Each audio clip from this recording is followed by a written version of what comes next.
God's blessings to you as we gather for our weekly reflection on faith, justice, peace, and community. I pray that these reflections might stir within each of us a greater desire to come to know the God of love, beauty, mercy, justice, and peace, seeking to be spiritually fed in order to better honor God's love and faithfulness to us in the ways that we care for ourselves and for each other. My sisters and brothers, the scripture readings for this coming Sunday seem to focus us on the subject of marriage.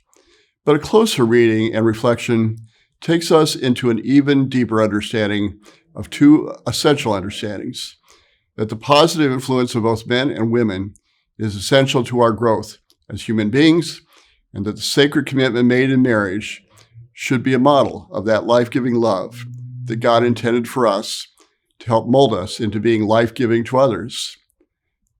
But let's start with the word matrimony, a word that implies a commitment between two people who recognize that their love for each other is intimately connected to God, and like God, it's meant to be life-giving within and beyond the marital relationship.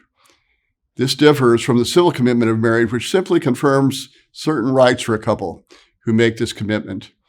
It does not require any sort of understanding of the greater call invited and expected in a sacred sacramental marriage. The scriptures highlight the sanctity of the marriage bond as a model for every other human relationship. Every true sacred relationship, mirroring the relationship within the Holy Trinity, Father, Son, and Spirit, is meant to be life-giving within and life-giving beyond. All too often we get caught up in the questions of sexuality, what is normal and what some deem as abnormal. The church itself uses an unfortunate word regarding same-sex relationships. We use the term disordered, which we all too often and sadly interpret as perverted or abnormal, when the term literally means not ordered toward creating biological life to continue the human race. Everyone who is married has children know that being life-giving means far more than an act of biological intimacy, but requires a lifetime of sacrifice, joy, challenge, and triumph. The reality for us as Christians is that every relationship that God has blessed us with is meant to be life-giving in some way. Jesus challenges the Pharisees in their own hypocrisy because everything they are trying to do is to preserve their own abusive power by seeking to trap and destroy Jesus' mission of inviting everyone to embrace and experiencing the life-giving love of God.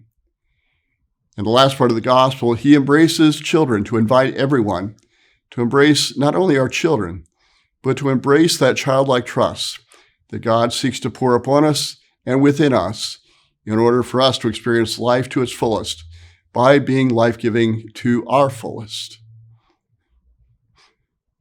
On behalf of the Catholic Christian family here at St. Agatha, I want to thank you for all the ways you continue to allow the Lord to work through you, with you, and in you. We hope you will join us this Sunday for our Masses in person at 8 and 10:30 a.m. or online at 8 a.m. and available online afterward. No matter in person or online, we hope to see you there. Thank you, and in all things, be blessed.